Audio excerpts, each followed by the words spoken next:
Breaking news చూస్తున్నా మాజీ మంత్రి గుడివాడ అమర్నాథ్ చేసిన వ్యాఖ్యలు ఇప్పుడు తీవ్ర చర్చకు దారితీశాయి. తనపై వస్తున్న విమర్శలకు స్పందించిన అమర్నాథ్ తాను మహిళా లోకాన్ని ఉద్దేశించి ఎలాంటి వ్యాఖ్యలు చేయలేదని స్పష్టం చేశారు. ఒక వ్యక్తి సభ్యత సంస్కారం లేకుండా మాట్లాడిన మాటలను మాత్రమే తాను ఖండించానని, దానిని వక్రీకరించవద్దని ఆయన తెలిపారు. రాజకీయాల్లో హుందాతనం ఉండాలని, విమర్శలు చేసేటప్పుడు సంస్కారాన్ని పాటించాలని ఆయన గుర్తు చేశారు.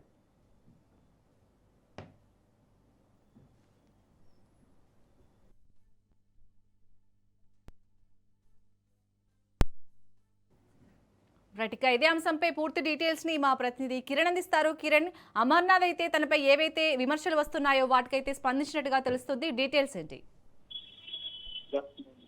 ఏదైతే ఇటీవల అనకాపల్లి జిల్లా చోడవరంలో అమర్నాథ్ హోంమంత్రి అంత మీద అనుచిత వ్యాఖ్యలు చేశారంటూ పెద్ద ఎత్తున తెలుగుదేశం పార్టీ నేతలందరూ కూడాను ఆందోళన చేసిన పరిస్థితి మనకు తెలిస్తే, ప్రధానంగా మనం చూసుకున్నట్లయితే వ్యక్తిత్వ హననం ఏదైతే హోంమంత్రి తాలూకా ఆవిడ చేసుకున్నటువంటి మేకప్ కి సంబంధించి కానీ, అలాగే మరోవైపు ఆవిడ వాడుతున్నటువంటి బుల్లెట్ ప్రూఫ్ ఏదైతే ఉందో అది తాను గతంలో మంత్రిగా ఉన్నప్పుడు వాడి పారేసినటువంటి కారుని ఆవిడ వినియోగిస్తున్నారని చెప్పి చాలా హేళనగా మాట్లాడిన పరిస్థితి మనకు తెలిసింది. ఈ నేపథ్యంలో టీడీపీ శ్రేణులందరూ కూడాను పెద్ద దుమారాన్ని ఆందోళన సాగిస్తున్నారు.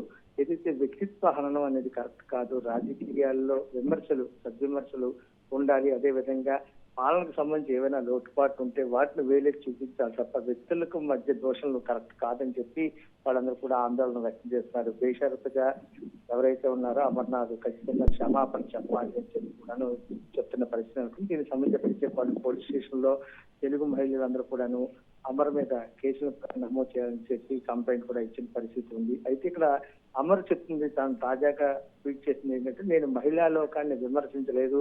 ఒక వ్యక్తి ఎవరైతే ఉన్నారో ఆ వ్యక్తి తనను కించపరిచేసినట్టుగా మాట్లాడడం గతంలో మనం చూసుకున్నట్టయితే వైఎస్ఆర్ కాంగ్రెస్ పార్టీకి సంబంధించి ఆ పార్టీ అధినేత జగన్మోహన్ రెడ్డిని, అదేవిధంగా పార్టీకి సంబంధించి గొడ్డలి పార్టీ అంటూ పదే పదే విమర్శించడం కానీ వీటన్నిటినీ మనసులో ఉంచుకొని తాను మాట్లాడినట్టుగా మనకి ఒక రకంగా మనకు తెలుసు. దీనికి సంబంధించి అయితే అమరు తాను అటువంటి చేయలేదు, మహిళల్ని ఎవరిని నేను విమర్శించలేదు, కేవలం ఆమె ఉద్దేశించి ఈ రకంగా ఇలా చేస్తున్నది అనేటువంటి కోణంలో తాను విమర్శించానే తప్ప నాకు మహిళల మీద చాలా గౌరవం ఉంది, వ్యక్తి సభ్యత సంస్కారం హీనంగా మాట్లాడిన మాటలను తాను ఖండిస్తూనే ఈ మాటలు అనాల్సి వచ్చింది, కాకపోతే కావాలని తనపై దుష్ప్రచారం చేస్తున్నారంటూ అమరు ట్వీట్ చేసినట్టుగా మనకు తెలుస్తుంది. ఏదేమైనప్పటికీ కూడాను తెలుగుదేశం పార్టీ నేతలు కానీ కార్యకర్తలు కానీ పెద్ద ఎత్తున అమరు చేసినటువంటి వ్యాఖ్యలను తీవ్రంగా ఖండిస్తూ బేషరతుగా హోంమంత్రి అన్నిటికీ క్షమాపణ చెప్పాలనేది మాత్రం వాళ్ళందరూ కూడా డిమాండ్ చేసిన పరిస్థితి ఉంది.